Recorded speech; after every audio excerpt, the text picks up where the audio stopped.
এমনই এক শেখ ভগতের, মানে এখন তো ভক্ত ওখানের হয়ে গেছে, এমনি শিখের অর্থ তো শিষ্য হয়।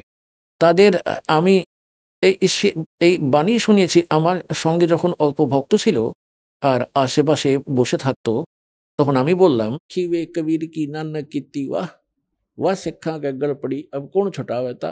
তো তারা বলতে থাকে আমার তো ছেড়ে গেছে, যে আমার সেই বাহ ছেড়ে গেছে। এখন আমাদের যথার্থ জ্ঞান হয়ে গেছে, আমরা আসল শিখ হয়ে গেছি। তো দাস এই প্রার্থনা করছে আসল শিখ হয়ে যাও, আসল হিন্দু হও, আসল মুসলমান আর আপনারা ঈসাই হয়ে যান। কেননা আসলের অর্থ হয় শাস্ত্রতে লেখা, আমাদের গ্রন্থে আছে, প্রমাণ আছে, তার অনুকূল আমরা যা সাধনা করব, তারই অনুকূল আমরা যে জ্ঞান গ্রহণ করব, তখন আমরা আসল তৈরি হব। সে চাই নিজেকে হিন্দুই বলো, চাই মুসলমানই বলো, শিখ বলো, চাই ঈসাই বলো, কেননা ধর্মের সমস্ত নিয়ম একই রকম আর সবার একই রকম আছে, কোনো পার্থক্য হতে পারে না ধর্মের জন্য। তার নাম আপনি যা কিছুই রেখে দিন, যেমন কিছু ট্যাবলেট হয়, বড়ি, তাতে সল্ট একই রকমই হয়, তাতে কোম্পানির নাম যতই আলাদা আলাদা হোক সে সেম লাভই দেয়। যখন নামও আলাদা হয় আর তার সল্টও আলাদা হয়, তো সমস্ত সল্ট তাতে কাজ করে না। ঠিক যেই রোগের জন্য সেই সল্ট নির্ধারণ রয়েছে সেটাই আছে, তাহলে কাজ করবে, এই প্রকার এটা বুঝুন। তাহলে প্রসঙ্গ চলছিল যে এই যে মহাপুরুষরা পরমাত্মাকে পেয়েছেন, তিনি কি প্রমাণ দিলেন আর আমাদের সদগ্রন্থে কি বলছে। আর যখন এই দুটি একেবারেই একসঙ্গে মিলে যাবে, এই দুটি এক স্থানে এসে দাঁড়িয়ে যাবে, তাহলে আমরা ভগবানকে চিনতে কোনো ভুল করব না, খুব সহজেই আমরা পরমাত্মাকে চিনব। সেই জন্য এই সমস্ত কিছু প্রমাণ দেওয়া হচ্ছে। এখন প্রসঙ্গ যেটা চলছিল কে জাঁকি বে কবির কি, এখন ধন্য ওই পরমাত্মা দয়া করেছেন যে জন্ম সাখী এর মধ্যে একটুখানি প্রমাণ মিলে গেছে, 2 সারিতে লেখা আছে। আজ শিখ সমাজের উপরে এই উপকার হবে, এক অনেক বড় বড় আশীর্বাদ প্রমাণ হবে। এই যে ভাই বালাবালি জন্ম সাখী, একে এই বুঝবো আর চিনবো। যখন নানক সাহেবজি এই নাম জপ করতেন, আর জন্ম সাখীকে তো প্রত্যেক বাচ্চা বাচ্চা পরিচয় আছে যে 1 নম্বর আর অথেন্টিক গ্রন্থ শিখদের। আর আর গুরু গ্রন্থ সাহেব তো আছেই, সে তো এক বাণী নিজের মহাপুরুষদের, কিন্তু এটাও কম মান্যতা রাখে না ওনার দৃষ্টিতে। আর তৃতীয় প্রাণ সংবলি এর মধ্যে যা গুরু নানক দেবজি বাণী সিলেক্ট গুরু গ্রন্থ সাহেবে না আসে, তাহলেও এক ইনকমপ্লিট বলছেন যে গুরু নানক দেবজির সমস্ত বাণী সংগৃহীত হয়নি, কমপ্লিট জ্ঞান ছিল ওনাদের কাছে, যেমন গরিবদাস সাহেবজির কাছে ছিল। তো এর মধ্যে প্রাণ সংবলি আলাদা বানিয়ে দিল। এর মধ্যেও কিছু, এর মধ্যে লিখেছে ভূমিকার মধ্যে প্রাণ সংবলি হিন্দিতে, আর পাঞ্জাবিতেও যে পাটিয়ালা থেকে বের হয়, ওখান থেকে এটা স্পষ্ট করা আছে যে এতে 160 অধ্যায় ছিল, আর কেবল 80 এতে প্রমাণ মিলে গেছে, 120 মিলে গেছে, তো 40 অধ্যায় রয়ে গেল, যার মধ্যে এই শতনামের 2 অক্ষর বিশেষ বিস্তারের সাথে ছিল। ওই মহাপুরুষেরা যারা গুরু গ্রন্থ সাহেবের এই কালেকশন, এই গুরু গ্রন্থ সাহেবকে যে বীর বাঁধা হয়েছে, জিল্ড বাঁধা হয়েছে, তাতে কিছু এই দৃষ্টিকোণেও ছেড়ে দেওয়া হয়েছে যে যে এতে এই স্বপ্নামের জপের বিশেষ বিবরণ আছে।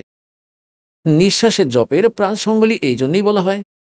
এই জন্য ছেড়ে দেওয়া হয়েছে যে যদি কেউ শিখ সমাজের ব্যক্তি এই স্বপ্নামে জপ করে না নেয়, গুরুগ্রন্থ সাহেবে তা লিখে দিয়েছেন, আর তাদের মর্দানার মতো ক্ষতি হয়ে যাবে, গুরুদেবের আজ্ঞার উল্লঙ্ঘন হয়ে গেলে পাপের ভাগই হবে। এই দৃষ্টিকোণে সরানো হয়েছে, কিন্তু মালিকের খেলা কে বোঝে। এখন এখানে এমন প্রমাণ রাখা হয়েছে পাথরের মতো। এর মধ্যে জন্ম সাখীর মধ্যে, সমুদ্রের সাখীর মধ্যে যে গুরু নানক দেবজি এই নাম জপ করতেন, আর এটাই সেই শতনাম, এটাই মুক্তি হবে। তো কথার অর্থ হলো এই যে এখন গরিবদাসজি বলছেন हम सुल्तानी नानक तारे दादू को उपदेश दिया जाति जुलाहा भेद न पाया वो काशी माहे कबीर हुआ। যে সমস্ত মহাপুরুষকে পরমেশ্বর সাক্ষাৎ করেছেন ওনার বাইনে মহিমা করেছেন। जिन मुझको निज नाम दिया सोए सतगुरु हमारे, दादू दूसरा कोई नहीं ये कबीर सिरजनहारे। सुन सुन साख कबीर की यू कालम नवावे माथे, धन धन तीनों लोक में दादू जोड़े हाथे। একইভাবে নানক সাহেবজি বলেছেন, फाई सूरत मुल्की वेश ए ठगवाड़ा ठगी देश खरासियाना भोता बारी धानक रूप रहा करता। পৃষ্ঠা নম্বর 24 গুরুগ্রন্থ সাহিবের পৃষ্ঠা নম্বর 24 অঙ্কিত রয়েছে, পুরো শব্দ আছে এখানে। আর 721 পৃষ্ঠায় লেখা রয়েছে कि एक अर्ज गुप्तम पेश तोदर कून करतार हक्का कबीर करीम तू बेऐब परवरदिगार। ओए होए, एक अर्ज पेश तोदर, एक अर्ज गुप्तम पेश तोदर। আপনার চরণে আমার এক প্রার্থনা, হে ভগবান। हे कून करतार, কোন কর্তার মানে শব্দ স্বরূপী রাম, সবার রচনকারী। কর্তার মানে সবার সৃষ্টির রচনাকারী রাম। हक्का कबीर, হাক্কা মানে সৎ, অবিনাশী।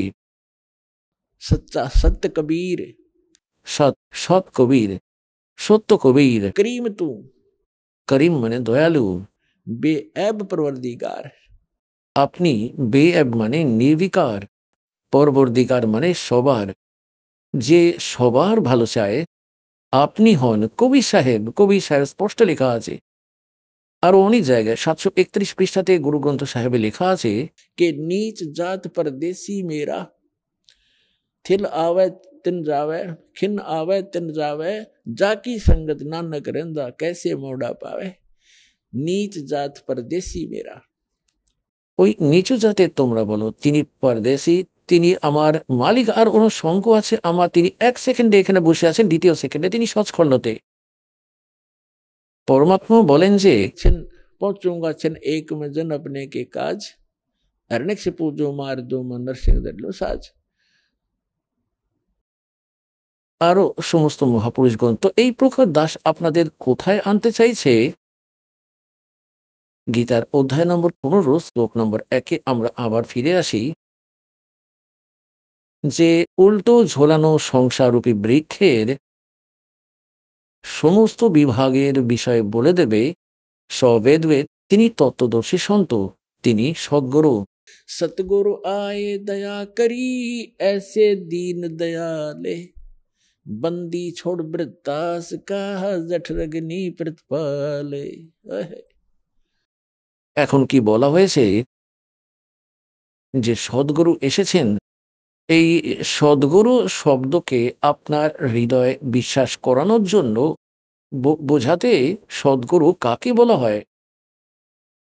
আজকের সৎসঙ্গের বিষয় হলো, আর যতক্ষণ সদ্গুরুকে চিনবেন না তো এই নকলি সদ্গুরু মনে হবে। যখন আপনি অরিজিনাল বস্তুর জ্ঞান হবে তখন তার সাথে যখন ডুপ্লিকেটকে দেখবেন তো তখনই আপনি তার সমস্ত কোয়ালিটি স্পষ্ট দেখতে পাবেন। রিজেক্ট করে দেবেন, না এটা সদ্গুরু হতে পারে না। আর সব থেকে বড় ঘোটালা দাস দেখেছে এই আধ্যাত্মিক পথে।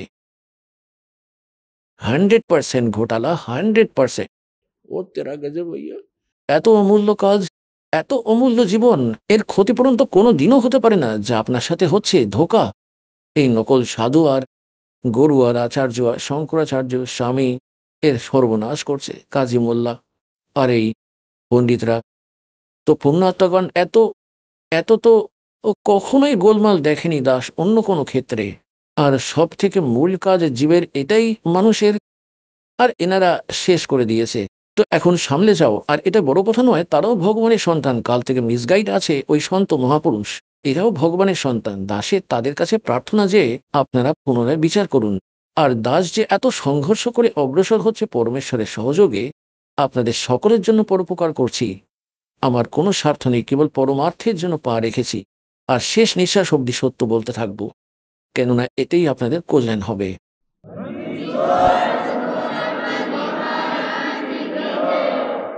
এখন যে প্রসঙ্গ চলছে যে দাস আপনাদেরকে ওখানে নিয়ে যেতে চায়, যে সদ্গুরু কাকে বলে? सतगुरु आए दया करी কে? গরিবদাস সাহেবজির বাণীতে আছে कि सतगुरु आए दया करी, ऐसे दीन दयाल और बंदी छोड़ बरदास का जठक नहीं प्रतिपाल। এতে কামাল করে দিয়েছে, এ তো গূঢ় ওয়ার্ড আছে। গরিবদাস সাহেবজিকে যে জ্ঞান দিয়েছেন कि सतगुरु आए, সদ্গুরু, তিনি পরমাত্মা এসেছেন স্বয়ং। এক সদ্গুরুর রূপ সদ্গুরু বলা হয়েছে। সদ্গুরু যিনি যথার্থ পথ দর্শন করানো আধ্যাত্মিক যথার্থ জ্ঞান দেন, তিনি সদ্গুরু হন। ऐसे दीन दयाल আমরা এমনই ভুল করি আর তবু এসে আমাদের সামলে নেন। और बंदी छोड़ बरदास का, বিরোধ মানে ওনার স্বভাব, ওনার গুণ। বন্দি ছোড় মানে अमर करूं सतलोक पठाऊं, ताते बंदी छोड़ कहाऊं, बंदी छोड़ हमारा नामम, अजर अमर है अस्थिर ठामम। আমার বন্দি ছোড় নাম, আর আমার স্থান উপরে। উপরে যেমন স্বামী রামানন্দজিকে পরমাত্মা সাক্ষাৎ করেন, তখন ওনার সঙ্গে বার্তা হয় যে উনি নিজে বলেছেন যে हम ही अलखला हैं कुतुब गोस और पीर, गरीबदास खालिक धनी हमरा नाम कबीर। আবার বলেন যে स्वामी सृष्टा में सृष्टि हमारे तीर, दास गरीब। গরিবদাসজি বলছেন যে পরমাত্মা আর স্বামী রামানন্দজির বার্তাকে নিজের বাণীতে পরমাত্মা থেকে জ্ঞান প্রাপ্ত করেন। दास गरीब अधर बसू, अधर অধর মানে উপরে, অধরে। আর অবগত সাত কবির, আমি উপরে থাকি। তো এখানে পরমাত্মা স্বয়ং এসেছেন। सतगुरु आए दया करी, ऐसे दीन दयाल और बंदी छोड़ बरदास का जठक नहीं प्रतिपाल। বন্দি ছোড়ে ডিফাইন করেছেন, আবার গরিবদাস সাহেবজি, কবির সাহেবজি নিজেই নিজেকে বন্দি ছোড় বলেছেন। कि अमर करूं, জন্ম মননের রোগ একেবারে সমাপ্ত করে দেবো, ওই শতলোকে নিয়ে যাব তোমাদের, अमर करूं सतलोक पठाऊं, শতলোকে পাঠিয়ে দেব। अर्थात बंदी छोड़ कहाऊं, बंदी छोड़ हमारा नामम, আর আমার যে স্থান আছে अजर अमर है अस्थिर ठामम। অজর, অমর। অজর মানে ওখানে বৃদ্ধ অবস্থা আসে না, অমর ওখানে কখনো মৃত্যু হয় না। সে আমার স্থির, অচল মানে মানে স্থায়ী থাকে, শাশ্বত স্থান আমার, আর সেই আমার রাজধানী, সেটাই আমার লোক। আপনাদের ওখানে নিয়ে যাব, সেই জন্য আমি বন্দিছোর নামে পরিচিত। তো গরিবদাসজি বলছেন সদ্গুরু এলেন। এখন যেমন স্বামীজি রামানন্দজিকে সমস্ত জ্ঞান বোঝালেন, তবুও তিনি একটু জেদ আরো রয়ে গেল তার মনে। বলল যে আমার সমাধি লেগে যায়, আমার প্রকাশ দেখা যায়, আমি ধুন শুনতে পাই। তখন মালিক বললেন, 5 বছরের ওই বয়সের সামনে দাঁড়িয়ে এক তাঁতির বালক, মানে সংসারিক দৃষ্টি থেকে লোক ধানক তাঁতি মনে করত, জুলাহা মনে করত। তিনি পরমাত্মা এসেছিলেন, কারণ তিনি স্বয়ংও বলতেন अवगत से चल आए भाई, मारा कोई भेद मरम नहीं पाया। তারপর বলেন যে मात पिता मेरे कोई ना ही, ना मेरे गरदासी, और जुल्हे का सुत आन कहाया, जगत करे मेरी हासी। আমাকে তাঁতি তুলে নিয়ে আসেন, তাই আমি ওনার বাড়িতে থাকার কারণে আমায় তাঁতি বলা হয় এবং তাঁতির ছেলে বলে পরিচিত। এই কারণেই সংসার আমাকে নিয়ে হাসাহাসি করছে, কিন্তু আমি পূর্ণ পরমাত্মা। हूँ तारण तरण अभय पद दाता, मैं हूँ कबीर अविनाशी। তো এখানে রামানন্দজির থেকে পরমাত্মার গোষ্ঠী হয়। রামানন্দজি বললেন আমি ভিতরে সমাধিস্থ হই। যখন পরমাত্মা বললেন ভিতরে সমাধিস্থ হও, এখন সমাধিস্থ হয়ে কোথায় গেলেন? ত্রিবেণী। বলেন যোগ যুক্ত প্রাণায়াম করি। और जीता सकल शरीर वो त्रिवेणी के घाट पे अटक रहे बलवीर। আগে গিয়ে 3টি রাস্তা হয়ে যায়, আর সামনে যে রাস্তাটি সেটা উপরে যাওয়ার জন্য। তো সামনের পথটাকে কাল ব্লক করে রেখেছে। এখানকার কোনো মন্ত্র দিয়েও সেটা খোলা যাবে না, ওম দিয়েও খোলা যায় না সেটা। তাই তৎমন্ত্রের প্রয়োজন হলো এর সাথে ওই সামনের রাস্তাটাকে খোলার জন্য। ব্রহ্মরন্দের ঘাট আছে ওখানে। বলে যে ब्रह्मरुद्र के घाट को खोल न सकता एक, और द्वारे से फिर जाते हैं से बहुत अनेक। ওখান থেকে ধাক্কা খেয়ে উল্টে ফিরে আসে, একেই নিজের অন্তিম উপলব্ধি মেনে নেয়। তখন পরমাত্মা বলেন যে এই যে 3 রাস্তা হয়ে গেল, এখন কোথায় যাবে? জি আমি জানি না, ব্যাস এটা তুমি মৃত্যুর পরেই জানতে পারবে। মৃত্যুর পরে আপনি যাবেন এই এই এই পথে। এই পথে আরেকটু এগিয়ে গিয়ে সর্বপ্রথম ধর্মরাজের লোক পাবে, ওখানে আপনার অ্যাকাউন্ট হবে। আর ওখানে আপনি যে ইষ্টের উপাসনা করে রেখেছেন ওই লোকে আপনাকে পাঠিয়ে দেওয়া হবে। আপনি বিষ্ণুজিকে ইষ্টরূপে পূজা করেছেন, আপনি বিষ্ণুর লোকে পৌঁছে যাবেন, আর আপনার পুণ্য সমাপ্ত করে আবার 84 লক্ষ জনিতে ফিরে আসবে। এই কথাগুলির সঙ্গে তো স্বামীজি পরিচিত ছিলেন, তাই বললেন যে এই যে সামনে যে মন্ত্র, এটা ব্রহ্মানন্দের দুয়ার, এটা খুলে দেখান।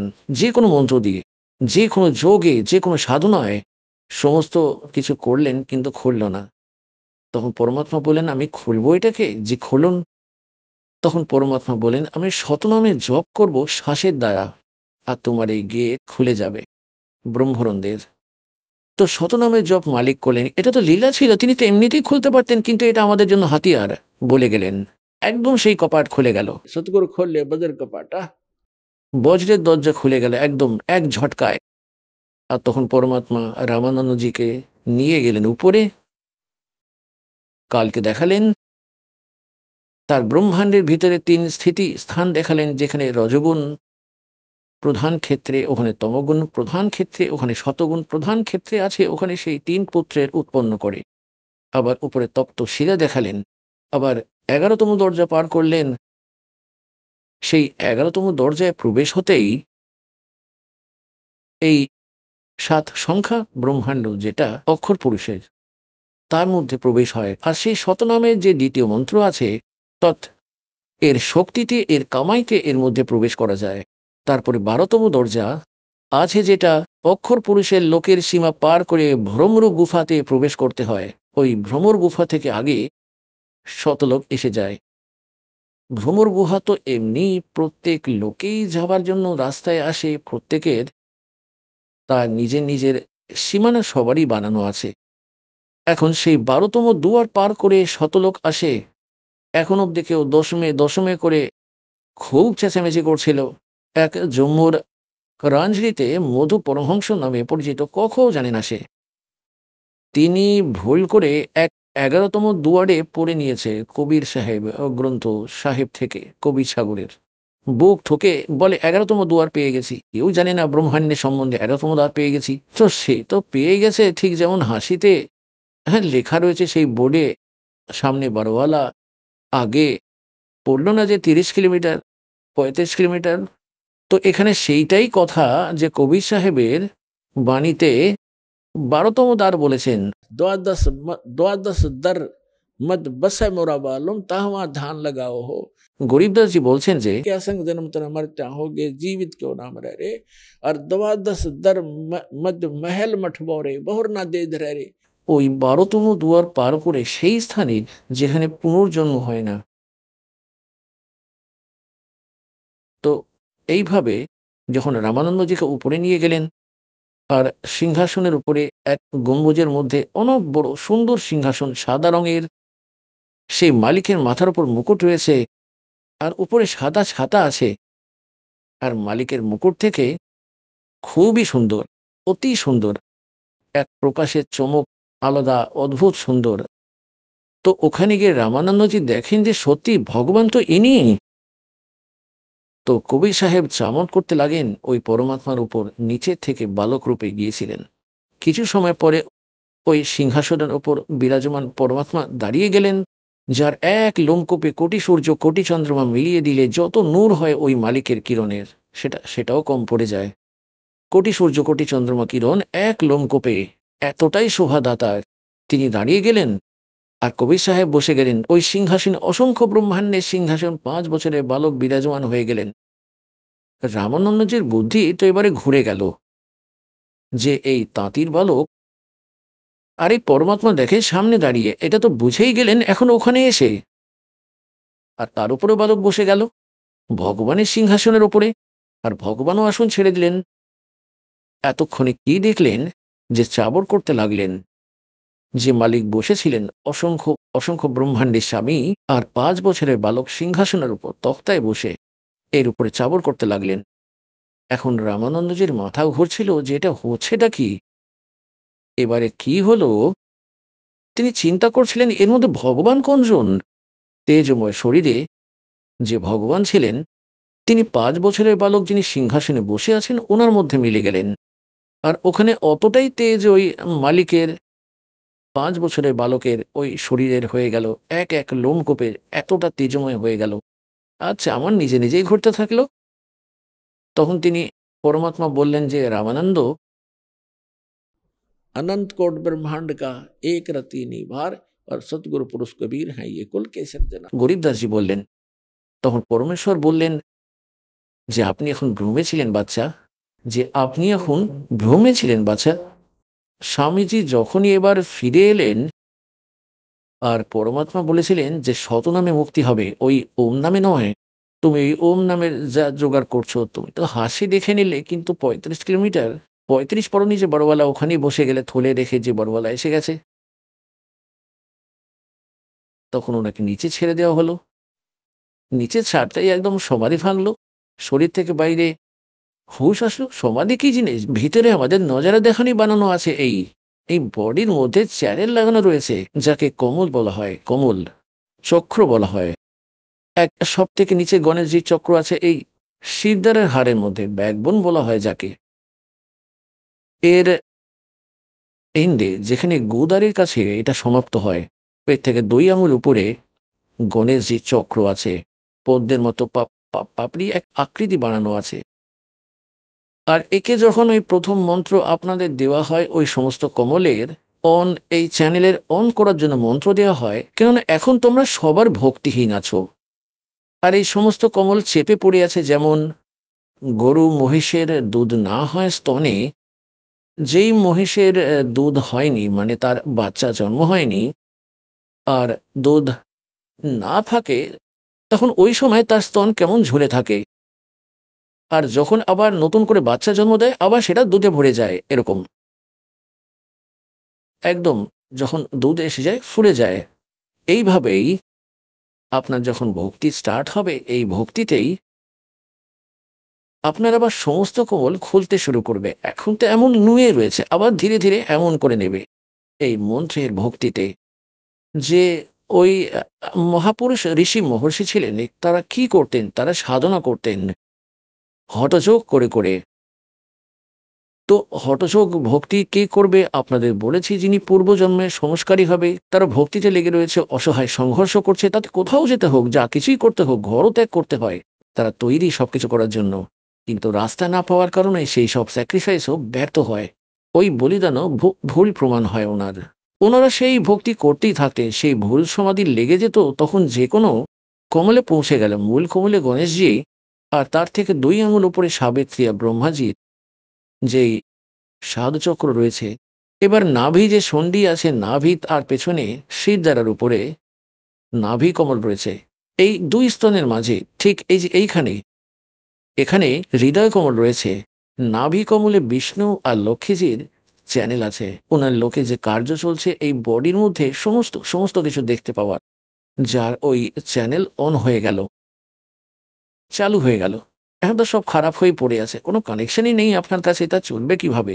তো এবার কণ্ঠকমলে, এই কণ্ঠকমল আছে, এই কণ্ঠকমলটা এইখানে নয়, এইখানে আছে। এখান থেকে একটু বেন্ড হয়ে যায়, ওখানে ওই দুর্গাজির অষ্টাঙ্গীর মায়ার লোক রয়েছে, কমল আছে। আর এর আগে ত্রিকোটি ওখানে যেমন বলা হয়েছে, এখানে হয় না, ওই ব্যাক সাইডে এর উপর সোজা উপর থেকে আসছে। এইখানে সহস্র কমল আছে, এইখানে যেখানে হিন্দু টিকি রাখে আর বলে এটা সহস্র কমলের পরিচয় ছিল। তো কথার ভাব এই যে চ্যানেল আছে, আর ভুল করে ওই ঋষির অন্য কোনো চ্যানেলে প্রবেশ করে যায়, ওখানে কি দৃশ্য দেখবে, যেমন অপ্সরারা নাচ করছে, কোথাও আবার ঝর্ণা বয়ে চলেছে, কোথাও কোনো ঝাঁকি বের হচ্ছে, কোনো ওই দেবতার কোথাও কিছু হচ্ছে। তো সমাধি তখনই থেমে যায় মন। তো এখানে কোনো আলাদা কিছু দেখা যায়, যা ভালো দেখা যায়, ওই মন ওখানে কিছু সময়ের জন্য থেমে যায়। তো আমরা ভাবতাম সমাধিতে আছেন, আর এখানে বয়ে বেড়াচ্ছে ঢিলা। डिम्ब करें डूंगर चढ़ाएं ये अंतर चीनी जोल और जग जाने भगती करे ये बोवे सोल बबूल। তো সমাধি যেমন আপনারা 3 ঘন্টা যাও ওখানে ফিল্ম দেখতে যেতাম, এখন তো যাবে না আর আমরাও না যাই। তো 3 ঘন্টা তো বোঝাই যেত না, কেননা তাতে 1 থেকে 1 আজে বাজে দেখতে পেতাম। তো মন তো সেখানেই স্থির থাকবে যেখানে বাজে কথা পাবো। আপনি কোথাও বাস স্ট্যান্ডে দাঁড়িয়ে আছেন, বাসের জন্য অপেক্ষা করছেন, কখনো বসে আছেন, আবার উঠে দেখেন বাস এসেছে কিনা। অর্থাৎ 2 মিনিট টিকতে দেয় না সেই ব্যক্তিকে, আর তিনি তো 1000 বছর বসে থাকলেন কিসের জন্য? ভেতরের ওই আজে বাজে দেখতেন। তো এমনই এই রামানন্দজি সমাধিত হয়ে ভুলভাল দেখতেন। যখন তিনি নিচে আসলেন, সামনে সেই পরমাত্মা ওই 5 বছর বয়সে আবার তার সামনে বসে থাকতে দেখলেন। হাত জোর করে চরণে পড়ে গিয়ে তিনি বললেন, तब क्या कहा कि बोलत रामानंद जी सुनो कबीर करतार। নয়তো ধানুক আর জুলাহা ছোট নিচু আমার থেকে দূরে সরে যা। দূরে দাঁড় করিয়ে রাখেন পর্দা লাগিয়ে। আর তারপর বললেন যে, बोलत रामानंद जी सुनो कबीर करतार गरीबदास सब रूप के तुम ही सर्जनार। दो ठौड़ है एक तू भया एक से दो और गरीबदास हम कारणे आए हो समझ दो। तुम साहेब तुम संत हो तुम सतगुरु तुम हंस और गरीबदास तेरे रूप बिना और न दूजा अंश। এখন দাস আপনাদের বোঝাতে চেয়েছিলেন যে सतगुरु आए दया करी ऐसे दीन दयाल और बंदी छोड़ बिरतास का जठग्नि प्रतिपाल। তো এখানে রামানন্দজিও বলছেন তুমি সাহেব, তুমি পরমাত্মা, সেই তুমি। আর তুমি সাহেব, তুমি সন্ত। একজন সন্তের মধ্যে যে কোয়ালিটি হওয়া উচিত আপনার আছে। तुम सतगुरु तुम साहेब तुम संत हो तुम सतगुरु तुम हंस। একজন সত্যিকারের গুরুও আপনি। এক হংস অর্থাৎ এক ভক্ত। হংস কাকে বলে? এক পাখিকে, যা তার মধ্যে গুণাগুণ আছে, দুধ আর জলকে আলাদা আলাদা করে দেবে ঠোঁট ডোবাতেই। তাই সেই হংস আপনি, যিনি দুধ আর জলকে ছেঁকে নিলেন, আলাদা আলাদা করেছেন। সত্যতা, সত্য জ্ঞান কি আর ভুল জ্ঞান কি। দ্বিতীয়ত হংসের এক গুণাগুণ হয়, তা বগের মতো হয়। এরা এরা কোনো একই সরোবরে দুটি একসাথেই থাকে। বগের পরিচয় হলো মাছ, ব্যাঙ যা কিছুই পাক না কেন তাই খেয়ে ফেলবে। কিন্তু রাজহাঁস নোংরা খায় না, সে শুধু মুক্তই খায়। তো এইরকমই হংসের মানে হলো এই যে সংসারের রাজনীতি, এখানে যে পদ নিয়ে সারা জীবন খারাপ করে দেয়, এই মায়া জড়ো করা, এইগুলো তো সব বগের কাজ। আর রাজহাঁসের কাজ হলো এর থেকে আলাদা। রাম নামের মতি খায়, তাকেই রাজহাঁস বলা হয়। তাই এখানে বলেছেন तुम साहेब तुम संत हो সাহেব মানে ভগবান, और तुम सतगुरु तुम हंस। শতগুরুও আপনি, কেননা এই সত্য জ্ঞান আপনার কাছে আছে। तुम एव माता च पिता तो ওই গুণ আর এই গুণও আপনার মধ্যে রয়েছে। আর গরিব দাস, तेरे पाप बिना परमात्मा और न दूजा अंश। তো এখানে দাস বোঝাতে চেয়েছেন যে এই সতগুরু, যে 15তম অধ্যায়ের প্রথম শ্লোকে আবার আসি, সমস্ত উল্টে ঝুলে থাকা সংসারের বৃক্ষের সমস্ত বিভাগ বলে দেবে, সব এদবেদ। আর সদ্গুরু একমাত্র পরমাত্মাই হতে পারেন। আর সদ্গুরু হতেই পারে না, পরমাত্মা ছাড়া প্রকৃত জ্ঞান দেবে কে? কিন্তু এখন পিতা না থাকলে তার সন্তান তার নিজের বাবার পুরো জীবনশৈলীকে কেমন করে বলতে পারে? তিনি নিজেই এটি বলেন আর লিখে দেন, তাহলে আমরা বলতে পারবো। তাই পরমাত্মাই স্বয়ংই সদ্গুরু হয়ে আসেন। আর এই বেদ বলে দেন ওই পরমাত্মা তো উপরে লোকে বসে আছেন, ওখানে সিংহাসনে বসে আছেন, তিনি রাজার মতো দেখতে সেখান থেকে চলে আসেন, ভালো আত্মাদের সঙ্গে সাক্ষাৎ হয় আর তাদের সত্য জ্ঞান দেন, তিনি সদ্গুরু। তো এখানে কি বলছেন? সদ্গুরু রূপে এসে গীতা অধ্যায় নম্বর 4 শ্লোক নম্বর 32 শ্লোকে সচিদানন্দ ঘন তিনি যখন তার নিজের মুখকমলে বাণী বলেন, अक्सर पुरुष एक पेड़ है सर पुरुष वा की डारे और तीनों देवा शाखा हैं ये पात रूप संसारे। ওই পরমাত্মা 600 বছর আগে নিজের সচিদানন্দ ঘন ব্রহ্মের বাণীতে সূক্ষ্ম বেদে নিজের মুখে বলেছেন कि अक्सर पुरुष एक पेड़ है। মাটি থেকে বাইরে দেখা যায় তাকেই গাছ বলা হয়, আর মূল গুপ্ত আছে, এটা বরং এই দাস বলার জন্য এসেছে। ওই পরমাত্মার পাঠানো ওনার দাস, যে কবির ইজ গড, যিনি মূল রূপে ভগবান, সকলের মালিক। তো এখানে পরমাত্মা গীতা অধ্যায় নম্বর 15 শ্লোক নম্বর 1-এ বলেছেন যে এই সংসাররূপী বৃক্ষের সমস্ত বিভাগ বলে দেবেন, তিনিই হলেন তত্ত্বদর্শী সন্ত, তিনিই সদ্গুরু। ওই পরমেশ্বর এসে বলেছেন, अक्षर पुरुष एक पेड़ है, सरपुरुष बाकी डार, নিরঞ্জন, যাকে জ্যোতিরঞ্জন বলা হয়, और तीनों देवा शाखा हैं, ये पातरूप संसार। এই বিভাগ বলে দিয়েছেন সকল। তো এটাই হলো সদ্গুরুর পরিচয়। তাই বলেছেন, कौन राम का जपते जापम, अर्थात कटे ना तुमरे तीनों तापम। যে সমস্ত ভগবানদের ভক্তি করো তার থেকে তোমাদের 3 তাপ নাশ হবে না, ভূত প্রেতও তাড়াতে পারবে না, আর মুক্তি তো 100 কিলোমিটার দূরের কথা। और सतगुरु मिले सर्व सुख होई। এখন সদ্গুরু পেলে তাহলে সব সুখ হবে আপনার। কিছু ভক্তদের অনুভব দেখায় যে পরমাত্মা কবির পরমেশ্বরের স্মরণে আসার পর এনাদের কেমন সুখ প্রাপ্ত হয়েছে। আগে তারা কতটা কষ্টময় জীবন যাপন করছিলেন, আর পরমাত্মা আজ তাদেরকে হাতের উপর রেখেছেন। समर्थ का शरणा गहो रंग होरी हो, और कभू ना हो काज राम रंग होरी। তাহলে পুণ্যার্থগণ, আপনার কর্তব্য হয়ে যায় যে বলছেন, आप तेरे जगतार ही।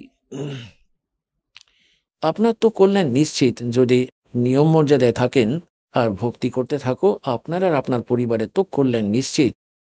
কিন্তু আপনার এটাও কর্তব্য আর এটাও দায়িত্ব হয়ে যায় পথভ্রষ্টকে পথ দেখানো। যার জ্ঞান নেই, যে ঘুরে ঘুরে বেড়াচ্ছে, তাদের চেষ্টা করে বোঝানোর, কিন্তু ভালোবেসে। কাউকে আপনি বোঝানোর চেষ্টা করছেন আর তার একবার তো তেতো লাগবেই। আপনাদের এটাই মনে হয়েছে নিশ্চয়ই শুরুতে, আমারও তাই মনে হয়েছিল। যেমন গোরখনাথজিকে পরমাত্মা বলেছিলেন, गोरखनाथ में सबका गुरुआ। আমি সবার গুরু, সমস্ত বিশ্বের। তখন গোরখনাথজি বললেন, आपका तुमरा वचन मोय लाग गए कड़ुआ। আপনি যে বলছেন নিজে নিজেকে আমি সবার পথপ্রদর্শক, গুরু, এই কথা আমার ভালো লাগেনি, তেতো লেগেছে, খারাপ লেগেছে। তখন পরমেশ্বর বললেন যে, कड़ुआ लगे सो मीठा होई, हमरी बात पतीजा जोई। আমার কথার উপর বিশ্বাস করলে তাহলে আজ যেটা তোমার তেতো লাগছে একদিন সেটাই মিষ্টি হবে।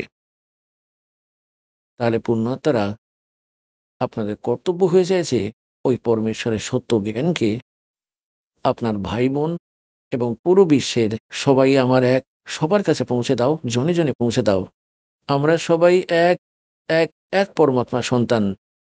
আমরা নিজেদের অবুঝের কারণে আলাদা আলাদা হয়ে গেছি। মিথ্যে গুরুরা আমাদের বিভক্ত করে দিয়েছেন। তো আমরা আবার এক হতে পারি। এই পরমাত্মার জ্ঞানকে এখানে আশ্রম থেকে সমস্ত প্রচারের সামগ্রী নিয়ে যাও, আর চেষ্টা করো সবার কাছে পৌঁছে দেবার। আপনাদের আরো একটি বিশেষ উপকার হবে। आत्म प्राण उद्धार ही ऐसा धर्म नहीं और।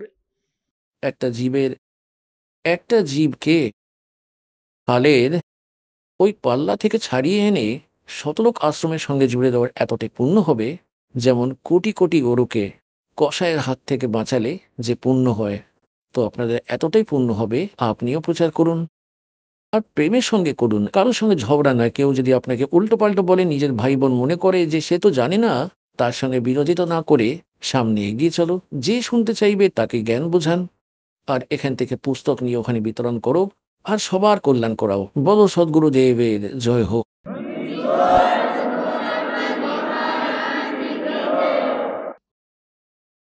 পরমপিতা পরমাত্মা, পূর্ণ ব্রহ্ম, সমস্ত সৃষ্টির রচয়িতা কবির দেব, কবির সাহেব, কবির পরমাত্মার অসীম কৃপায়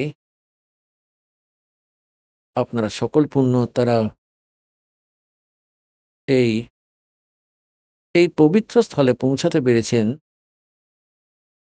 আর সৎসঙ্গের মধ্যে আসলে এই ভুলে যাওয়া প্রাণীকে ওই যথার্থ উদ্দেশ্য, বাঁচার জন্য যে বাস্তবিক টার্গেট আছে, উদ্দেশ্য আছে, লক্ষ্য আছে, তার জ্ঞান হয়।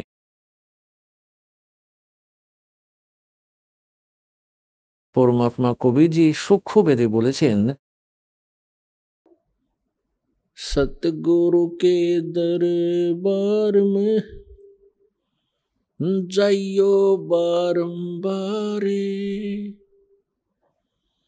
बोली वस्तु लखावही ही है सतगुरु दातार।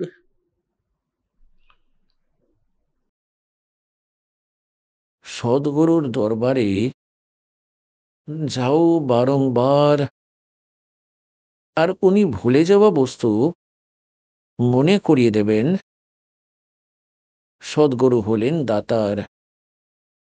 যতক্ষণ আমরা এই তত্ত্বজ্ঞান শুনিনি, আমরা সাধারণ সংসারের মতোই তাদেরই দেখা দেখি। মায়া সংগ্রহ করাটাই উদ্দেশ্য ছিল। অনেক ধনবান হয়ে যাব, এটাই টার্গেট ছিল। আর হওয়া না হওয়া ওটাই ছিল কপালে, যেটা লেখা রয়েছে। আর ধনী হওয়ার উদ্দেশ্যে না জানি কত উল্টোপাল্টা কাজকর্ম করতাম। মায়া ততটাই পেতাম যতটা ভাগ্যেতে পূর্বজন্মে আমাদের কোনো শুভ সংস্কার, কোনো শুভ কর্ম করেছিলাম, তার আধারেই আপনাদের সব কিছু পাওয়ার ছিল। একেই প্রারব্ধ বলা হয়। পেতেন তো আপনার প্রারব্ধই। কিন্তু প্রত্যেক ব্যক্তি ধনী হওয়ার চেষ্টায় না জানে কত ভুলভাল কাজ করে বসে। এদিক সেই দিক থেকে কোথাও পয়সাও জোগাড় করে নেয়। কেউ ঘুষ নিয়ে জালিয়াতি করে, কারোর সঙ্গে ছল কপট করে, সেই পয়সা তো থাকবেই না। কেননা এটা তো আপনার ভাগ্যেই ছিল না। তার কারণে আপনার ওই যে পাপ জড়ো করেছেন, ওই ধনকে সংগ্রহ করার জন্য, সঞ্চিত করার জন্য, সেইটা আপনার কাছে পার্মানেন্ট থেকে যাবে। আর ওই ধন, ওই মায়া, ওই সম্পত্তিও থাকবে না। তাই যতক্ষণ আমাদের জ্ঞান ছিল না, তখন আমরা এই ছোটাছুটির মধ্যেই মৃত্যুকে প্রাপ্ত হয়ে যাচ্ছিলাম। আর মনুষ্য জীবনের যে মূল উদ্দেশ্য ছিল, তার থেকে বঞ্চিত রয়ে যাচ্ছিলাম। কবি সাহেব বলেন যে, राम नाम कड़वा लगे मीठे लगे दाम, दुविधा में दोनों गए माया मिली न राम। এমনিতেও তো আমাদের জীবনে বহু ঘটনা ঘটে যা আমাদের খুবই উত্তম শিক্ষা দিয়ে যায়। কিন্তু আমরা সৎসঙ্গে না আসি, যতদিন আমরা সৎসঙ্গে না পৌঁছাই, যতক্ষণ না আমাদের হৃদয়ে সেই চোট লাগছে যার দ্বারা আমরা সতর্ক হব। তাই সৎসঙ্গে আসলে এই প্রাণীর যে এই ভুল করছে, তার আভাস হয়ে যায় যে সত্যি সত্যি খুব ভয়ঙ্কর ভুল হয়ে গেছে আমার। এরপর সে প্রচেষ্টা করা আরম্ভ করে দেয় যে, হে ভগবান, এরপরে আমি আর ভুল করব না। কিন্তু যতদিন পরমাত্মার সাহায্য আপনারা পাবেন না, ততদিন আপনারা ভুল না করে থাকতেও পারবেন না। এর কারণ কি? যেমন আমাদের পরম্পরা এত খারাপ হয়ে গেছে, কেউ তার মেয়ের বিবাহ করাতে চায়, আমাদের মাথা ঘুরে যায় ছেলের তরফের। সে চিন্তা করে যে মেয়ের পক্ষকে একেবারে লুটে নেব, ওর অনেক বেশি ধন নেব, ভালো কিছু লোক দেখানো, বেশ ভালো পরিমাণে অনেক পণ নেব। এখন কন্যা তো তারও আছে, যার ছেলে আছে, তার মেয়েও আছে, এক দুইজন ছাড়া। তো ওই সময় সে ভুলে যায় যে কন্যা তোমার ঘরেও আছে, আর তোমাকেও তার বিবাহ দিতে হবে। যদি সেই সামনের জন তারও তোমার মতই মনোবৃত্তি হয়, তখন তাহলে কিভাবে বিবাহ করাবে তোমার এই পুত্রীর? এই প্রকারে আমরা এই পরম্পরাকে এত খারাপ করে ফেলেছি, এখন আমাদের হাতের বাইরে চলে গেছে, একটা রুটিন হয়ে গেছে। তাই ভক্তকে সবার আগে এই কুড়িটির দিক থেকে পিছু হটতে হবে। আপনাদের পিছনে চলে আসতে হবে। সমাজকে দেখে আপনি বাঁচতে পারবেন না। আর না আপনি ভক্তি করতে পারবেন। আর এই অমূল্য কর্ম থেকে আপনি বঞ্চিত রয়ে যাবেন। আপনাদের বিবাহ করাতে হবে একদম সিম্পল ওয়েতে, সাধারণ একটা উদাহরণ তৈরি করো এই সমাজের মধ্যে, জগতের মধ্যে। দেখুন এই পরম্পরা আমরাই বানিয়েছি, আর আমরাই একে আবার রিডিউস করব, কম করব। সমস্ত সংসার সুখী হবে। এখন এখানে বিবাহ হয়, এমন অনেক ঘটনা ঘটে থাকে। আগের দিন ছেলেপক্ষ খুব নাচ করছে, মজা করছে, ডিজে বাজাচ্ছে, পৃথিবী উল্টে ফেলছে। পরের দিন ওই বরের সঙ্গে তারই ৫-৬ সঙ্গী সমেত দুর্ঘটনার মধ্যে মৃত্যুকে প্রাপ্ত হয়ে যায়। বরযাত্রীরা যাচ্ছিল, এবার প্রথম দিন তো ডিজে বাজাচ্ছিল, সবাই নাচ করছিল, হিজড়ার মতো বোন ও মেয়ে ও মা ও বাবা ও সবার সামনে। আগামী দিনই সে মৃত্যুকে প্রাপ্ত হয়ে যায়, যার জন্য নাচ আর মজা করছিল। এখন মাথা ঠুকে কান্না করছো, এখন নেচে যাও ওই ডিজেতে, মাথায় নিয়ে রাখো ওই পণ। তো পুণ্যাত্মক্ষণ জ্ঞান বিনা দুঃখী হচ্ছিলাম আমরা। আর জ্ঞান পরমাত্মাকে ছাড়া আমাদের কেউ দিতে পারবে না, কেননা আমরা ভুল লোকে বাস করছি। এই লোক খুবই নোংরা, এখানে কেউই অন্যের খুশি দেখে খুশি হয় না। আর এটা কালের প্রেরণাতে হয়।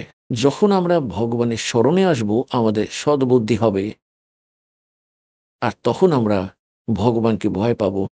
যেমন আমরা হিন্দু সমাজে উৎপন্ন হয়েছি, আর যে ভগবানের আমরা পুজো করি, শ্রী ব্রহ্মা, শ্রী বিষ্ণু আর শ্রী শিবজিকে আমরা, শ্রী বিষ্ণু আর শ্রী শিবজিকে তো আমরা পুজো করতামই, ব্রহ্মাজিকে এমনিতেই এই নকলরা রিজেক্ট করে রেখেছেন তাদের নিজের বিচারে।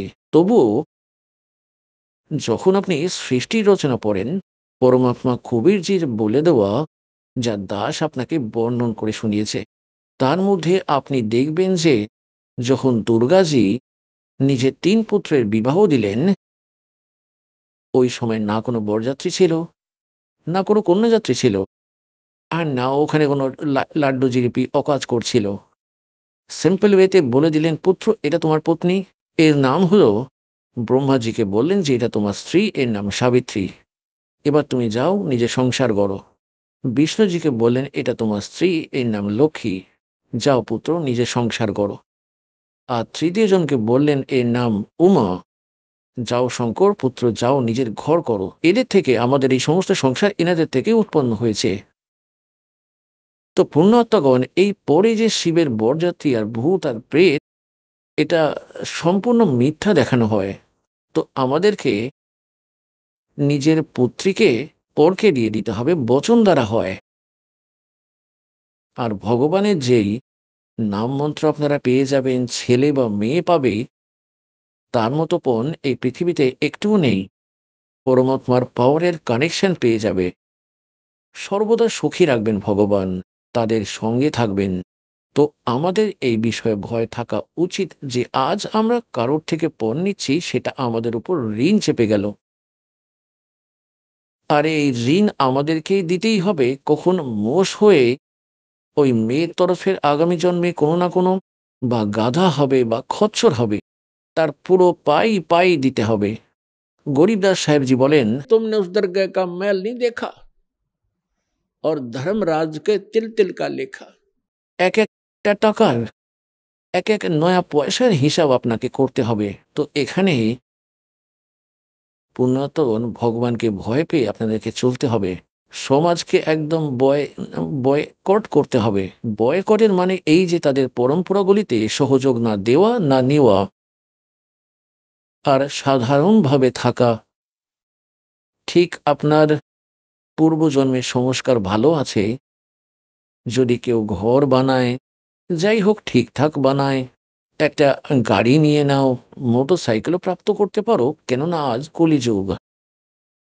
তো বলার অর্থ হলো এই যে যদি ভগবানের দয়া হয় তাহলে নিয়ে নিন, নয়তো ভগতের বাঁচার জন্য আমাদের পরমাত্মার কবিরজির ওই জীবনশৈলীর উপর নজর দেওয়া উচিত। সমস্ত ব্রহ্মাণ্ডের নির্মাতা সমস্ত আত্মাদের উৎপন্ন করেন যিনি, সবার ধারণ পোষণ করেন যিনি, সবার সবার পেট পোষণকারী, রাজাকে রাজ্য প্রদানকারী, শেঠকে ধনদাতা, তিনি স্বয়ং এক ঝোপড়িতে থাকতেন। সমস্ত ব্রহ্মাণ্ডের উদরপূর্তি করেন যিনি, সকলের ধারণ পোষণ করেন যিনি, অসংখ্য ব্রহ্মাণ্ডের সঞ্চালক বেনারসের মধ্যে এক ঝোপড়িতে থাকতেন। তাই পরমাত্মা বলতেন कि लोक लाज ना कीजिए निर्भय हो रहिए, यो मन साधो दीजिए तो गोविंद पाइए। আমাদের এক সাধারণ জীবন যাপন করার অভ্যাস করতেই হবে। এই সংসারের দিকে তাকিয়ে আমরা কখনোই ভক্তির পথে এই যাত্রায় চলতে পারবো না। তাই পরমাত্মা, পরমেশ্বর, সমস্ত সৃষ্টির রচনকার এক ভূমিকা করে গিয়েছিলেন যে ভাই আমি কেমন বসবাস করছি। আর যদি কেউ বাংলোওয়ালা যারা এক একজন 10টা প্লট কিনে রেখেছে মাথায় করে নিয়ে যাবে সেগুলোকে, আগামী দিন মৃত্যু হয়ে যায়, ওই প্লট ওখানেই রয়ে যায়। স্বয়ং হয়তো ইঁদুর জন্ম নিয়ে ওই প্লটে গর্ত খুঁড়ে থাকতে হবে। তাই এই কথাগুলি, এই জ্ঞানের আধারে আপনি এই ভক্তির পথে চলতে পারবেন, অন্যথায় পিছলে যাবেন এই পিচ্ছিল পথ থেকে। আমাদেরকে পরমাত্মা যে জ্ঞান দিয়েছেন তাকে আধার বানাও। তো পুণ্যাত্মাগণ আগের দিন ডিজে বাজায়, নাচ আর গান করে, পরের দিন দুর্ঘটনা ঘটে যায়, বা মাসে 2 মাসে 6 মাসে পরে কোনো না কোনো অন্য দুর্ঘটনা ঘটে যায়। তাই এই সমস্ত কথা যদি 2-1টা ঘটনাও কিন্তু আমাদের এইগুলোকেই এটাই মেনে চলতে হবে যে এই বজ্রপাত যে কোনো সময় ঘটতে পারে। যে লোকে থেকে আমরা আনন্দ উল্লাস করছি, এই সময় আনন্দ উল্লাসের জন্য নয়, জন্ম শোধরানোর জন্য, কর্ম শোধরানোর জন্য, পরমাত্মার ভক্তি করে নিজের জীবন সফল করার সময়। তাই এই বিষয়ে নানক সাহেবজি বলেন যে कि ना जाने काल की कर डारे, और किस बीच ढल जा पासावे, और जिन्ना ते सरते मौत खुड़क दी उन्हानू केड़ा हासावे। নানক সাহেবজি শিখ ধর্মের প্রবর্তক। পরমাত্মার প্রাপ্তির পরে তিনি এমনভাবে থাকতেন একদম উদাস, কেননা ওই স্থানটি তিনি দেখে এসেছিলেন যেখানে আমরা আগে থাকতাম। এক পরম সুখময় স্থল ছিল সেইটি, আর আমরা সেটাকে ছেড়েই নোংরা লোকে এসে ফেসে গেছি। এবার যিনি ওই স্থান দেখে নিয়েছেন তার মন এখানে কিন্তু টিকবে না। তার তো এমন মনে হবে যে তুই ভুল জায়গায় ফেসে আছিস, আর কবে ওই সময় আসবে যে আমার মৃত্যু হবে আর পরমাত্মা আমাকে নিয়ে যাবেন ওই লোকে। তাই জন্য তিনি সবসময় উদাস থাকতেন। এখানকার কোনো সুখই ওনার সুখ বলেই মনে হতো না। তখন সেই সময় 1-2 জন ভক্ত যেত, ওনাকে বলতো যে মহারাজজি, আপনাকে আমরা কখনো খুশি হতে দেখি না, আপনি উদাস উদাস থাকেন, এর কারণ বলুন। তখন নানক সাহেবজি বললেন যে कोई ना जाने काल की कर डारे, और किस बीच ढल जा पासावे, और जिन हाथे सिरते मौत खुड़क दी उन्हानू केड़ा हासावे। আমরা এটা জানি, এটাও বুঝি যে কোনো সময় বাজ পড়তে পারে, না জানি কোন কারণে হার্ট অ্যাটাক হয়ে যায়, অন্য কোনো রোগের কারণে মৃত্যু হয়ে যায়, দুর্ঘটনা ঘটে যায়। আর এখানে জানি না কখন কি বাজ পড়বে। এমনই উত্তরাখণ্ডে গিয়েছিল কেদারনাথে মাথা ঠেকাতে আর কল্যাণ করাতে, আর ওখানে কি হয়ে গেল, ওখানে 1 সেকেন্ডের মধ্যে আরাম করে বসে গল্প করছিল, কেউ কিছু করছিল, কেউ কিছু চিন্তা করছিল, কেউ বিবাহের জন্য কথা বলছিল, কেউ হয়তো ভবিষ্যতের প্ল্যানিং করছিল, আমি ওটা বানাবো, ওখানে বাড়ি বানাবো। 1 মিনিটের মধ্যে মেঘ ভেঙে পড়ল, এত ভয়ঙ্কর বন্যা এলো যে সমস্ত কিছু ভাসিয়ে নিয়ে গেল, তাদের নাম চিহ্ন রইল না। অনেকের তো লাশও পাওয়া যায়নি, ধ্বংসস্তূপের নিচে চাপা পড়ে রয়েছে। তাহলে পুণ্যাত্মার এমন লোকে আর নাচ গান করো, আর এখানে ভবিষ্যতের স্কিম আর কোঠি বানাও, বাড়ি বানাও, তাহলে ভক্ত নও? ছিটেও লাগেনি আপনার ভক্তির। তাই নানক সাহেবজি বলেন, ना जाने काल की कर डारे और किस विध ढल जा पास आवे और जिनाते सरते मौत खुटक दी। 1 সেকেন্ডের খবর নেই। কবির সাহেবজি বলেন, ना जाने अगले सांस का आवण हो कि ना हो। তাহলে তার কিসের হাসি, কিসের জন্য হাসবে? তখন তারা জিজ্ঞাসা করলো, আপনি সবসময় এমনই উদাস থাকেন? তাহলে আপনি কি সবসময় এমনই থাকেন? বললেন, না। साध मिले सड साधी होंदी और विछड़ जाए दिलगीरी वे अख दे नानक सुनो जिहाना ये मुश्किल हाल फकीरी वे। যে সময় আমার ভক্ত, আমার শিষ্যরা আবার ফিরে আসে সৎসঙ্গ শ্রবণ করার জন্য, আর তারা যেমনকার তেমন ফিরে আসে, আমি তখন খুব খুশি হই। কেননা প্রথম স্টার্টে খুবই কম পুণ্যার্থী ওনার স্মরণে এসেছিলেন। কেননা ওই জ্ঞান আগে তার হিন্দু ধর্মে জন্মেছিলেন নানক সাহেবজি। আর তারপরে আমাদের এই পথ একদম বিপরীত। ওই সময় মানুষ শিক্ষিতই ছিল না। ওনার পথকে স্বীকার করার সংখ্যা ওই সময় খুবই কমই ছিল। তাই সেই কারণে 150-200 যাই হোক ভক্ত আসতো সৎসঙ্গ শোনার জন্য, তারা হাতে গোনাই ছিল। আর 2-4 জন আসতো না যেদিন, তখন গুরুদেব জিজ্ঞাসা করতেন, অমুক আসেনি ভাই, কি হয়েছে ওর? যখন তিনি এটা জানতে পারতেন যে তারা কোনো কাজবশত আসতে পারেননি, তাহলে কোনো ব্যাপার না। আর 1-2 জন এমনও হতো যে তারা অন্য সেরফেরে সন্ত, তাদের শিষ্যরা তাদের ভুল বুঝিয়ে নিয়ে যেত, বিভ্রান্ত করে দিত। তো নানক সাহেবজি বলতেন যে যখন এই সমস্ত ভক্ত আমার কাছে ফেরত আসে, কেননা সংসারের মধ্যে ভক্তি করা বড়ই কঠিন হয়ে গেছে। কারণ কি? সত্যজ্ঞান দাতা একজন, আর বিভ্রান্ত করার ব্যক্তি কোটি সংখ্যায় রয়েছে। তো তাই তিনি বলতেন যে के साध मिले सड साधी होंदी और विछड़ जाए दिलगीरी वे। যখন এরা এখান থেকে চলে যায়, তখন আমি উদাসীন হয়ে যাই যে কেউ যেন আমার ফসলে পোকা না লাগিয়ে দেয়। এই ভোলা ভালা আত্মাদেরকে অনেক কষ্টে লাইনে এনেছি এই জ্ঞানের পথ দেখিয়ে, আর এই পাগল লোকেরা না জানি কত নকল পন্থ বানিয়ে বেড়াচ্ছে। আর এই ভোলা ভালা আত্মাদেরকে বোকা না বানিয়ে দেয়, যখন তারা যেমন ছিল তেমনি এসে যায়, তখন সেই দিন আমার খুশির কোনো ঠিকানা থাকে না যে এদের কল্যাণ হয়ে যাবে। এরা ভ্রমিত হয়নি। साध मिले सड साधी होंदी সাদি অর্থাৎ খুশি। और विछड़ जाए दिलगीरी वे। যখন এরা বিচ্ছিন্ন হয়ে যায়, তখন আমার মনে বড়ই দুঃখ হয়। এই এই- এই কথাই চিন্তা হতে থাকে যে ওই বাচ্চাদেরকেও বোকা না বানিয়ে দেয়, ওদের জীবন না নষ্ট করে দেয়।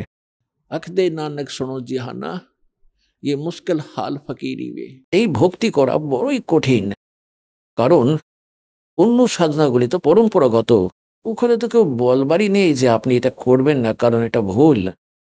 যা করছো সেটাই ঠিক। হ্যাঁ ভাই, একদম খুবই ভালো, আমিও এটাই করি। আপনি কি করেন? আমি অমুক করি। হ্যাঁ, সব ঠিক আছে, আপনিও করুন, আমরাও করছি। আর এখানে এটা বলা হয় যে এটা নয়, এটা করো না, ওটা করো না, এইটা করো। এই প্রকারে এটা একটু বেশি কঠিন। मुश्किल हाल फकीरी वे। ফকির মানে ভক্তি। এই ভক্তি করা বড়ই কঠিন হয়ে গেছে। আর যে সময় এখন এই জ্ঞান তো সমস্ত বিশ্বে ছড়িয়ে যাবে, আর পুরো বিশ্বের এই জ্ঞান ভালো লাগবে। আর যে সময় সবাই এক রাশে চলে আসবে, যে কেউ এই জ্ঞানটি শুনবে, কিছু সময় পরে তাতে অবজেকশন থাকবে না কারোর। সকলে এটাই বলবে যে ভাই, জ্ঞান তো 1 নম্বরের, জ্ঞানে তো কোনো কমতি নেই। এখন যারা এত ইতিবাচক কথা বলছে, তারা এতটা স্বীকার করছে, তো একদিন তারা উপদেশও নিয়ে নেবে। তারপর সমস্যার সমাধান হয়ে যাবে, তখন সরল হয়ে যাবে এই ফকিরি। আর ওই সব কেউ বাধক থাকবে না। তাই এই জ্ঞান প্রচার সৎসঙ্গে আপনাদেরকে বারবার ডাকা হয়। এর উদ্দেশ্যের মূল এই যে আপনারা আসতে থাকুন, আপনাদের ভক্তিতে বিশ্বাস আরও বাড়তে থাকবে। আপনাদেরকে এখানে ডাকার কোনো শখ নেই আমাদের। এটা এক অমূল্য কাজ করা হচ্ছে। যেমন আপনারা সৎসঙ্গে আসতে থাকবেন, আপনাদের অন্তঃকরণের ভিতরে একটু আধটু কোনো দোষ এসে থাকলে এই জ্ঞানের আর এখানে সৎসঙ্গের দ্বারা, সেবার দ্বারা, দানের দ্বারা, মন্ত্রজাপের দ্বারা তা ফের সরে যাবে।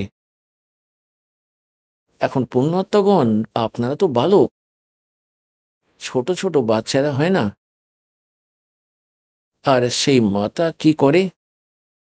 বাচ্চারা গলিতে খেলা করে আর নিজের সঙ্গীদের সঙ্গে বড় মগ্ন থাকে।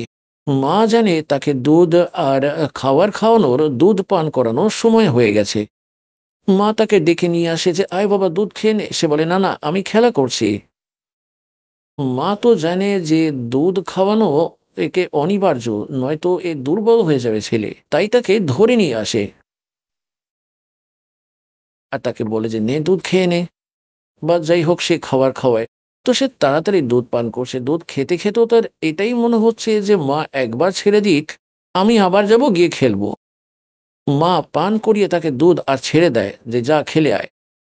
আর দুধ পানের সময় আবার তাকে ডেকে নেয়, তাকে ফের দুধ পান করিয়ে দেয়। তো যেই প্রকারে ওই মা জানে যে এইভাবে সময় আহার করতে থাকলে আমার ছেলে বা মেয়ে রুগ্ন না হয়ে যায়, সেই বাচ্চা রোগা হবে না, দুর্বল হয়ে পড়বে না, অসুস্থ হবে না, আর এরা ভালোভাবে এদের পরিপোষণ করে যুবক হয়ে যাবে। তো আপনারা এক বালক, আর দাস ওই পরমাত্মার পাঠানো, ওই পরমাত্মার চাকর আছে। আপনারা ওনার সন্তান, পুত্র পুত্রী ওনার। দাসের সেবা লাগানো হয়েছে যে আপনাদের লালন পালন করি এই আত্মাদের। আত্মার দুধ হলো সৎসঙ্গ, এই জ্ঞান আর এই মন্ত্রভক্তি। আপনাদের এখানে ডাকা হয় আর একটু প্রতিবন্ধিতও করা হয়েছে যে প্রথম মন্ত্রের পর শতনাম তখনই প্রাপ্ত হবে যখন আপনি 4 বার এখানে অ্যাটেন্ড করে নেবেন। এর কারণ কি? যে যাদের ভগবান দরকার, আপনার ভগবানকে দরকার, প্রত্যেক আত্মারই পরমাত্মার আবশ্যকতা অবশ্যই রয়েছে। তো পরমাত্মার জন্য এই জীবাত্মা রাজ্য ত্যাগ করে দিয়েছে, রাজপাটকে ঠেলে সরিয়ে দিয়ে জঙ্গলে গিয়ে বসেছে, ভগবানকে পাওয়া চাই। এনারা তবুও ভগবানকে পাননি, চলো রাজ্যও ত্যাগ করতে পারি। যখন জ্ঞানের প্রেরণা হয়, কেননা ওই মহাপুরুষেরা যারা রাজ্য ত্যাগ করেন, ওনারাও কোনো সন্ত পেয়েছেন, সৎসঙ্গ শুনেছেন, তাদের আত্মায় প্রেরণা হলো যে সত্যি তো কর্ম এটাই করার ছিল। তো এখানে সৎসঙ্গে আগে আপনাদের প্রেরণা করা হয় যে এই কার্য যা তোমরা করছো এটাই ফাইনাল মেনে বসে আছো। এই মনুষ্য জীবনে কেবল এতটাই কাজ নয়, এর সঙ্গে সঙ্গে একটা আরো ভেরি ইম্পর্টেন্ট জব আছে আপনাদের, একটা আরো খুব দরকারি কাজ আছে। পরমাত্মার ভক্তি করা, দান ধর্ম সেবা করা, তারপর আত্মকল্যাণ করিয়ে সৎলোকে যাওয়া, যেখানে যাওয়ার পর আর কোনো কষ্টই থাকবে না। তাই এই প্রেরণায় প্রেরিত হয়ে যে ভক্তরা প্রেরিত হয়ে যায়, তারা ওই আত্মাই যারা রাজা ছিল তাদেরকে প্রেরণা করেছিল এবং পূর্বের সংস্কার ভালো ছিল, রাজ্য ত্যাগ করে দিল। আপনাদের এই জন্য ডাকা হয় যে পরমাত্মা যখন আপনাদের লালসা হবে ভগবানের প্রতি, আর আপনার আত্মায় গেঁথে যাবে যে ভক্তি ছাড়া জীবনে চলা সম্ভবই নয়, ভগবান পেরে পিছু ছাড়ানো যাবে, এইটুকু আমরা জ্ঞান করিয়ে দিই আপনাকে। তো ওই সময় আপনি 1-2 বার আসার পরে আপনাকে থামালেও থামবেন না এখানে সৎসঙ্গে না এসে। আপনাদের এমনভাবে জ্ঞান করিয়ে দেওয়া হবে, তবু আপনারা এখানে আসেন সৎসঙ্গ শোনার জন্য। আপনার চিন্তা থাকে ওইখানে, চলো ওখানে যাব, ওটা করব, অমুক কাজ আছে, ঠিক আছে, একটা স্বভাব হয়ে রয়েছে, এটা আমাদের বাধ্যতামূলক যতদিন এই সংসারে থাকবো।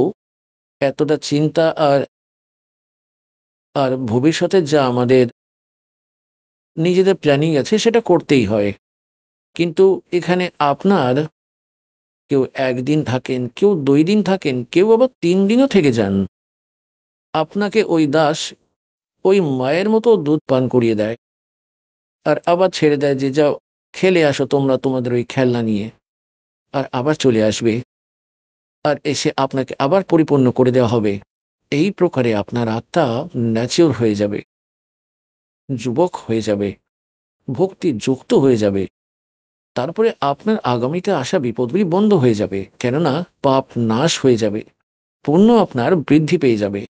তারপর আপনার উপর কালের কোনো চাপ থাকবে না। আপনার আবশ্যকতা পূর্তি পরমাত্মা করতে শুরু করবেন। তারপর আপনার না চুরি করার দরকার হবে, না ঘুষ নেওয়ার প্রয়োজন পড়বে, না কোনো উল্টো পাল্টা কাজ করে নির্বাহের প্রয়োজন পড়বে না, যদি নাম নিয়ম মর্যাদা সঠিকভাবে করে পালন করে চলতে থাকো। আর তাছাড়া আমরা পরম্পরাগুলিকে কম করব, শেষ করব।